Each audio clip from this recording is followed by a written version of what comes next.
Welcome, everybody, to Casting for Dose. No, it's Casting for Two with your host, Chris. I'm that one guy. I'm the guy that hosts a weekly show on the internet, and it's audio-based, and people listen, and they enjoy it. I'm that guy. Welcome, everybody, episode number 90. This is an episode, first of all. I don't know what I was going to say. Anyway, this is I know what I was going to say. I have a great episode for you guys today. First, let's get some shop talk out of the way as usual. You can find me either at Twitter or Instagram at Casting for Two. I made it easy for you guys to find me. And then, as always, email is castingfor2@gmail.com. And if you're listening to this episode, it's available on iTunes and Stitcher Radio. I make it so easy for you guys to find me, track me down, and listen. But yeah, so let's get into today's guest, okay? A guest. I have a great guest. She is amazing and bubbly, and I love talking with her. Her name is Jill Connors, and she is on the show Married to Medicine, which airs on Bravo Sunday nights at 9/8 Central. And full disclosure, since I'm still getting used to my new setup, the episode, there's a random, I lost connection with her, basically, what happened. Skype said, I don't feel like working anymore. And so around like the 22-minute mark, it's going to end, and then it goes right back into it. So, and I left it in because it's part of this episode, and you guys should listen to it. So let's get into it. Chris, cue the music, please, and thank you.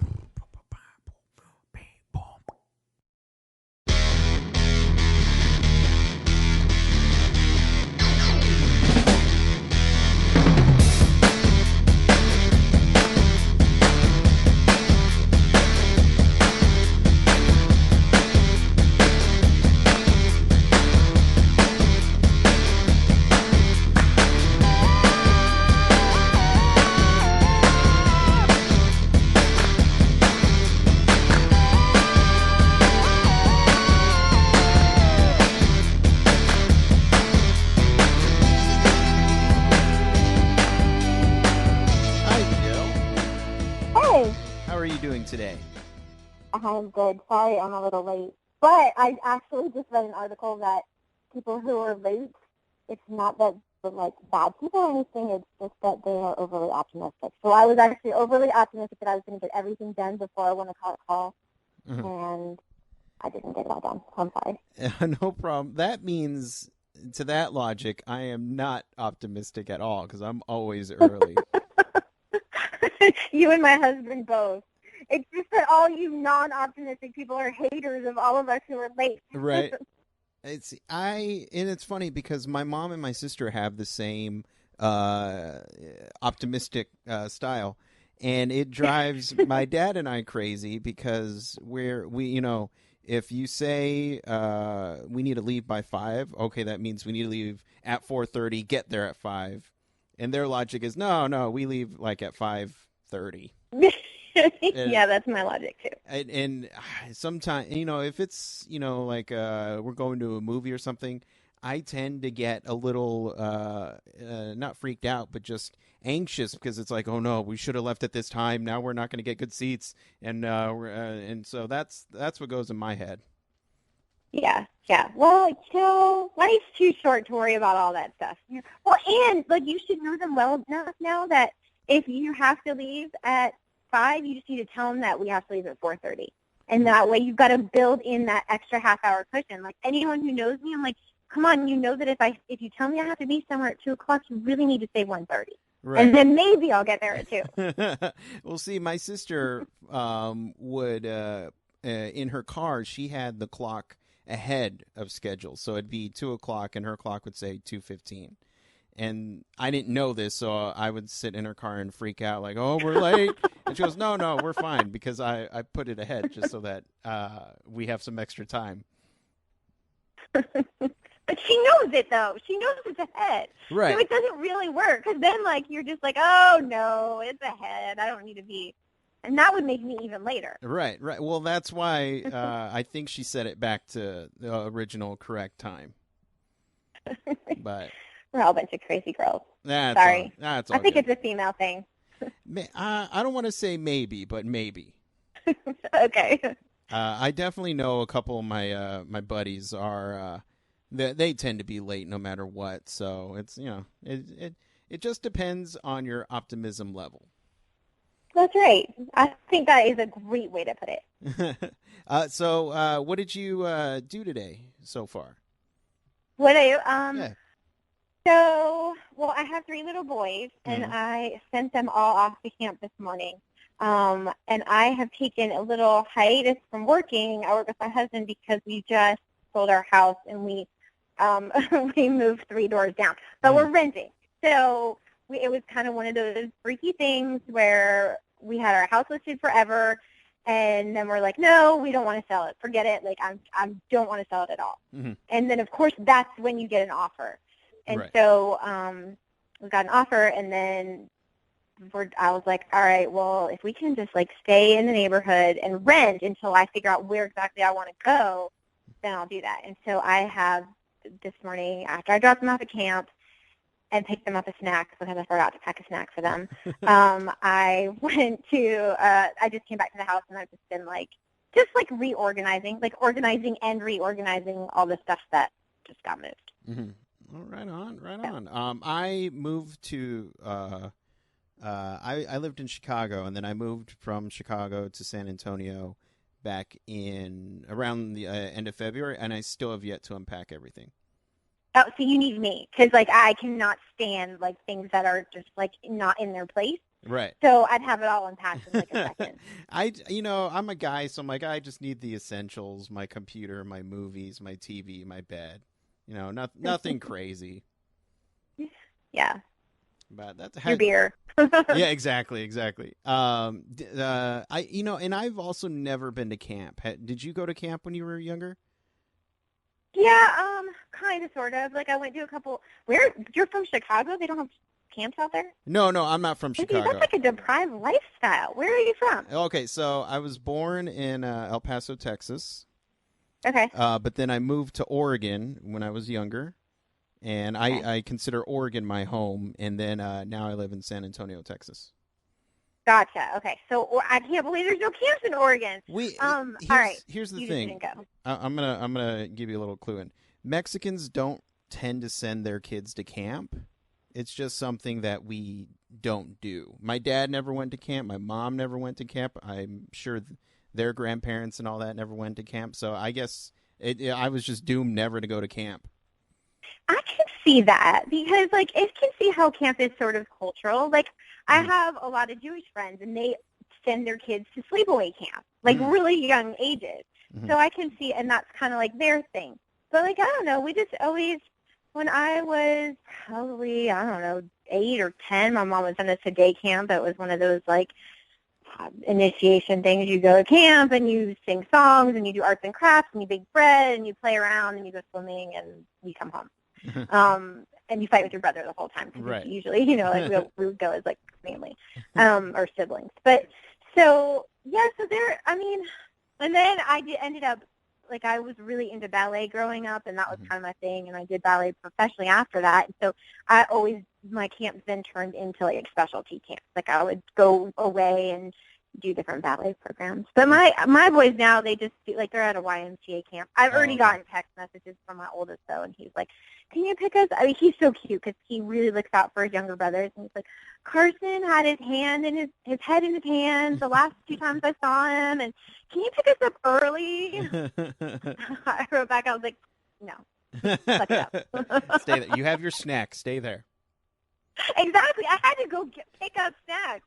I was I ran to the gas station, the closest thing I could find. And the lady was the nicest thing in the little convenient mart there, because I'm like, all right, I need to put their names on their snacks. But you can't put your kid's name on a bag of whatever cheese crackers. Right. So I bought little Ziploc bags, and then I stapled the Ziploc to the whatever, and so we worked it all out, and they have their snacks. They should be happy. There we go. That took a lot of extra effort. I was above and beyond the call of mommy duty. See, that's the thing about being a kid is when you're a kid, you don't notice how much above and beyond your parents go for you. I'm laughing because you go, we don't, like you're still a kid. I know, I'm still a kid. We really don't know. I'm still a kid, but now that I'm older, I can see it a little bit more, but. And, they're just going to open those cheese crackers and be like, man, the staple, I can't get to the crackers because the staples are in my way. Yeah. Yep. But they're good. They're learning. There you go. See, I guess technically I did go to a specialty camp, but this was when I was much older and I was really into band. So I did go to a band camp just 1 year. And it was fun. I didn't learn anything, but it was still fun. Yeah, well, it was like the bonding with like your band, members or whatever. Oh no, I didn't. I was a tuba player. There's no bonding with tuba players, unfortunately. No. Yeah, it's like okay, so everybody thinks band like you're all a bunch of like dorks or something. That's right. What I would think. That's like the first thing that comes to my head. But I actually like that you went to band camp because that's pretty cool. Like it's different. It's like ballet camp is different or. I always try to get my kids into things that are more unique, like fencing or my son does ballet, actually. So just things that are a little bit just not in the straight line, Yeah, no, I totally I think that's cool. Yeah, no, and your first instinct on geekiness is actually correct, though. It's still correct, but yeah. I see. I wish I went to something a little bit like I've always had this fascination with archery. Yeah. So archery camp. If I went to archery camp, I could have been in the Avengers right now. That's all I'm saying. Well, if you could have, that's too bad. Could have, would have, should have. It's a big regret. Yeah. Nah, it's okay. What got you into ballet? Oh gosh. I think when I was like 4 years old, I was obsessed with the color pink, which I'm still obsessed with. And so I just was like, ooh, ballet, pink, tutus, ballet slippers. And so that's how it all started. And, of course, every little girl does ballet. So my mom was like, okay. And I would sit there while all the other little girls were doing ballet, and I would just cry because I missed my mom. I was one of those, like, really, like, clingy kids. Mm-hmm. And I cried the whole time. And then eventually, like, it just kind of clicked, and I went, on with it and never stopped. But that was the only thing I ever did. So people are like, people say like, oh, do you remember whatever music from the 80s? And I'm like, no, I was doing ballet. Like I didn't have boyfriends. I didn't have a social life. It was just ballet. Was it. Okay. You had your stage was the boyfriend. That's right. Yeah, you put that very well. Yeah. Well, that's because my tuba was my girlfriend. I get it. I get it. So when was the last time you did ballet? Do you still do it? No. So in college I danced a little bit like my freshman year. And that was it. I got injured when I danced I lived in the Juilliard dorms because I went to the School of American Ballet and we shared dorms with Juilliard. Mm-hmm. And then that was my 2 last years of high school. And I danced with a company then, and then I got injured and I had surgery, and I was like, you know what, I'm just going to kind of like did that, like, and I'm glad that I did it, but now I want to do the next thing, which was go to college, which luckily a lot of my friends that did ballet, it was just all ballet, and they never cared about school, but I always sort of balanced academics and the arts. So. Well, it's definitely good to have a backup plan as well. It is good. A lot of them are going to, because when I look on Facebook, I have all these, old friends from high school, and they are just finishing their careers as dancers now, and they're going to college now or doing something like that, which is interesting. But because they were so accomplished, because they've all been at like New York City Ballet or San Francisco, like the biggest ballet companies, they are able to get into good schools because they're just accomplished. And so, how do you wind up in Atlanta? So my husband and I have been married for 13 years, and we started off on an airplane. That's where we met. And then we dated long distance for 3 years while I was in law school, and he was in New Hampshire and I was in Pennsylvania. We got married and we moved to Boston, and he did his plastic surgery residency there. Mm-hmm. And then we lived in Boston. I had all my kids there, like 3 babies, like one after the other, and I was just freezing. Like I couldn't. I was like a slave to my house. Like I could not leave. I was either pregnant or like locked up in my house because the driveway was too icy. Right. And so one day, like he got this job offer in the mail, or job advertisement in the mail for a practice here in Atlanta, and he's like, I was like, let's do it. And so I had worked at a law firm in Atlanta for a summer, so I was like, I knew I liked Atlanta. I love the heat. Like, I will always bitch and moan about the cold, but I will not complain about the heat. And so I was like, you got to pick one or the other. Like, I hate those people that are like, it's either too hot or too cold, and I'm like, no, pick one. Right. And so we moved here like 8 years ago, and he was with a practice, and then we've been here ever since, and he's together. We opened his own medical practice and all that. Okay, cool. So, cool. And we're here. Like, there's no way I'm not leaving. Like, this is it. You don't want to go back to Boston? No way. Well, I'm from New Jersey, but I've got all the Northeast covered. I'm like, I did that cold weather, and like the people there are cranky and crotchety and whatever. So I'm like, they're nicer here. So, for the most part, because half of them have relocated here anyway. There we go. If you're not with like the bitchy tennis moms, and you're not with any of the people who've relocated, everybody else is nice. Well, see, I'm not a fan of the heat, even when I was younger. So when we moved up to Oregon and it was raining all the time, I loved it. I still love the rain. And when I moved to Chicago, I was excited for a Chicago winter because I've never experienced a real winter.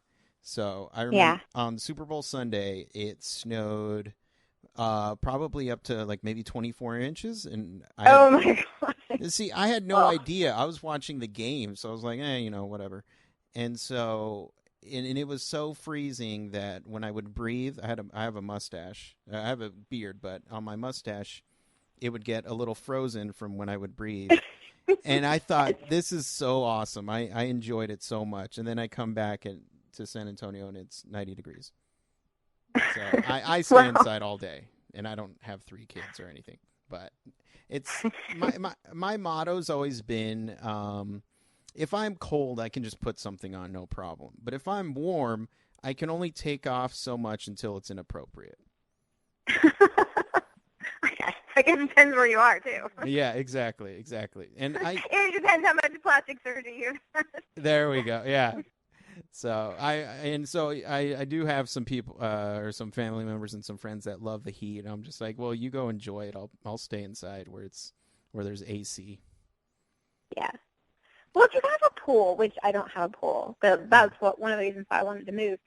But if you have a pool, you just go for a swim. Right. Cool off. Yeah. No, I would chill in that pool all day.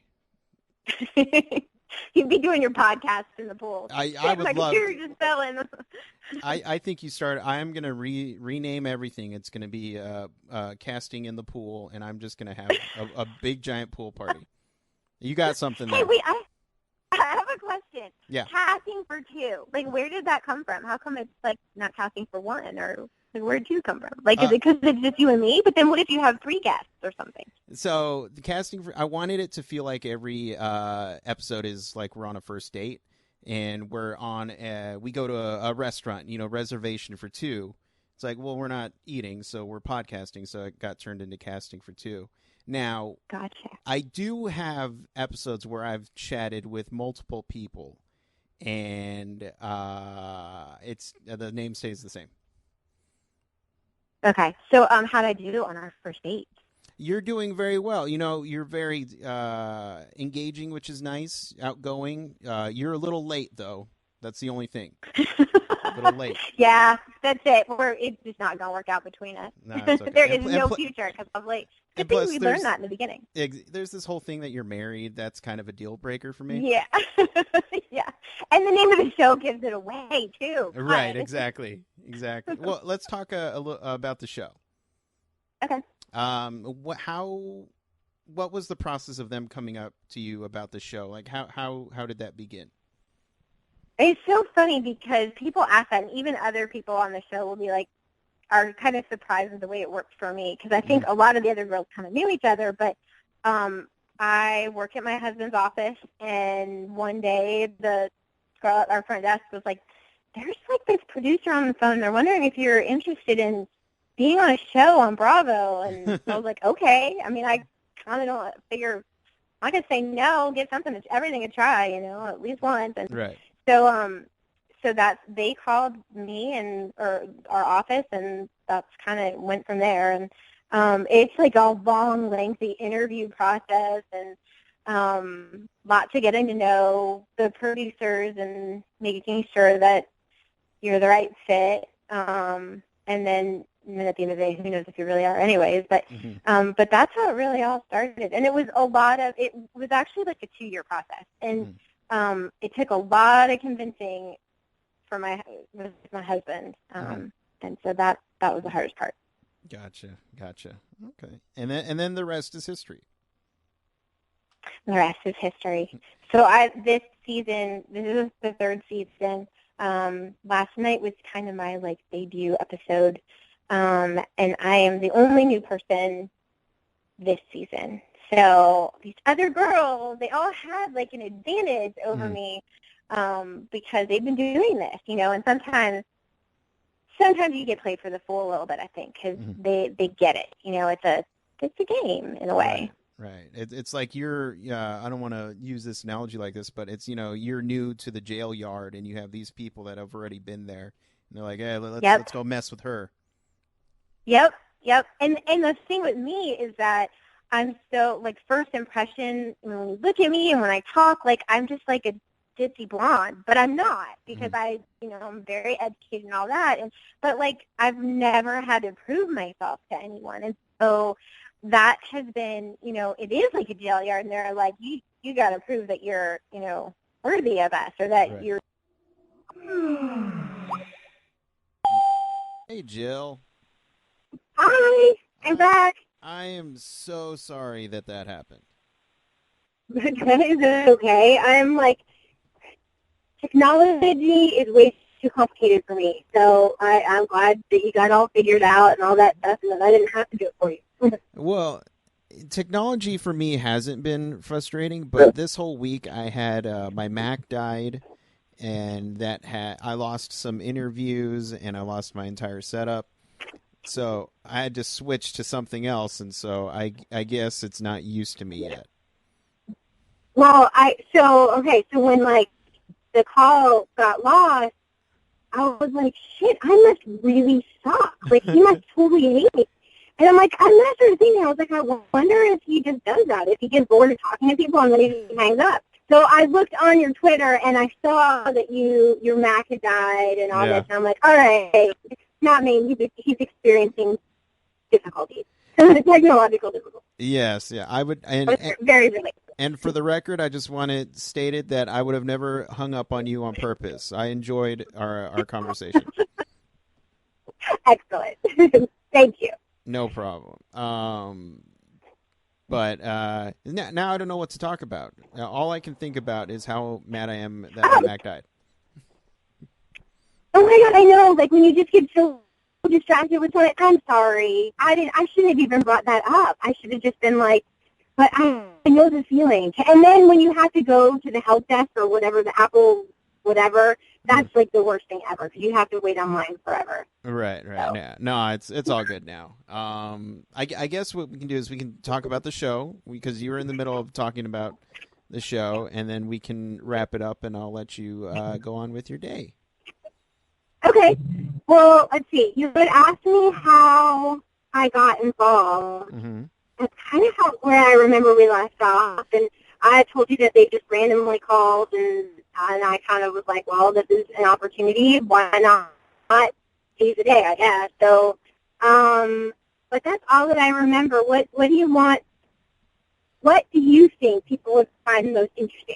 I'm gonna let you ask the question, and then I'll do my best to answer. Well, I remember we were chatting about, which I thought was very interesting, was the fact that since you were new to the show, you felt like you had to prove yourself with the other ladies. Oh, yeah. Okay, you're right. That is, I just think it's funny because my whole life, like, I've worked really hard for everything I've ever accomplished, and people don't know that because they're like, oh, a lot of the girls on the show, they're like, oh, she's the blonde Barbie, like, she's married to a plastic surgeon, her life has been a piece of cake, and I'm like, no, actually, that's not the case. My dad worked 2 jobs, sent me to private school. That was a priority in our family, and we've just always grown up with, like, you work hard to achieve your goals. And so and then since then, though, I have accomplished a lot, but it's always been on paper. You have a degree, you work hard, and you do it.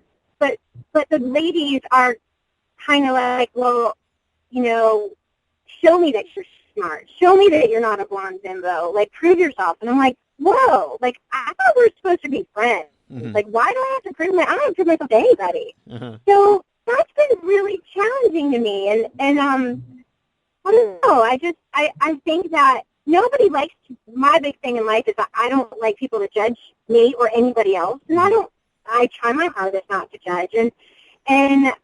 But then when I guess now, like, reflecting on it, I mean, I guess, our whole lives we're all judged for different things. People look at me and they say, oh, you're dumb blonde, and I just kind of ran with it, and I'm like, whatever, I don't care. But it's all of a sudden, when it's on national TV, and then you feel like, well, wait a second, maybe I do need to prove myself, and so it's weird, and I don't know, like, I know, like, your hair, it seems to me like you're being Mexican, like, that's something that's very much a part of who you are. And so I don't know if you ever feel like you're judged one way or another because people have certain stereotypes, and you're like, whoa, like, no. It's funny because since I moved to Oregon when I was little, so I never really felt like I was, like, oh, he can't do that because he's Mexican. Never felt that way. It was until I went to school in Canada when everybody started calling me a dumb American, just for fun. Yeah. That's when it kind of clicked, like, oh, I'm an American. I can be more than just, a Mexican. And so it still has never clicked with me that, somebody says or does something because I'm a certain nationality. Maybe because I just grew up with a different set. I mainly just grew up with white people, so I get white people problems. I really do. Well, and this is one of those things. My problem is I'll just say anything, and it's one of those taboo topics, the whole race thing. But I'm the only white girl on the show this season, and so like, my whole life, when I was in college, I had Mexican friends, and I dated a Mexican guy. Like, I had black friends, and I dated black men, and it was just sort of like, it was just who I was. Like, and even when I lived at my ballet school, I mean, my friends were from Italy and France and Switzerland, all over the place. Like, I was always very, like, multicultural, and never thought of myself as, like, never really thought of race. And all of a sudden, this is the first time in my life that, like, I'm the white girl. And, like, right. People bring that to my attention. And I realized, like, that it's not me that has, like, racial issues. It's, like, some of the other ladies even on the show that are, will call me things or say things. And I'm like, wow, like, I don't know, I just never thought of it that way. And it makes me sad, actually, that, that people only can see that sometimes. But, I don't know, when your comment about, and now I'm totally distracted because I'm driving and talking to you, which again, dumb block thing, like, I mean, like, your comment about, being in Canada where you were the American and you hadn't seen yourself like that before, it was sort of the same thing. Like, I never saw myself as being white. Like, I was just Jill. Like, why did it never matter to me? Right. So it's interesting how different, like, scenarios can make you just see yourself differently or make people see you differently. Right. The important thing is what we see ourselves as. Yeah. At the end of the day, that's all that matters. It's true. That is true. And that, that you just always, like, it's back to that judgmental thing. Like, You know, you got to judge a person for who they are. And at the end of the day, my husband always says, when you cut someone open, because you know, because he's a surgeon, when you cut someone open, we all have red blood. We're all the same inside. So, you know, but anyways, I divert. Sorry. No problem. So for the people who at home who would like to follow you and also watch the show, where and when can they do that? Well, they can follow me on Twitter. It's at Jill S. Connors, because my maiden name is Sorrentino, so Jill S. Connors, or on Facebook, Jill Sorrentino Connors. And then the show is Married to Medicine. It's on Sunday nights at 9 o'clock on Bravo. And hopefully I'll get some new followers and people will, cause like yesterday was my kind of introduction to the show. And it was interesting. You know, I tried to bring a different perspective. We went to a strip club and caused a lot of controversy among the women because they were like, why are we going here? That's crazy. So hopefully, like, some of the viewers will be able to relate to me and that I'll be able to bring a different perspective to the show. There we go. And Jill, let me just say, I absolutely had a blast chatting with you.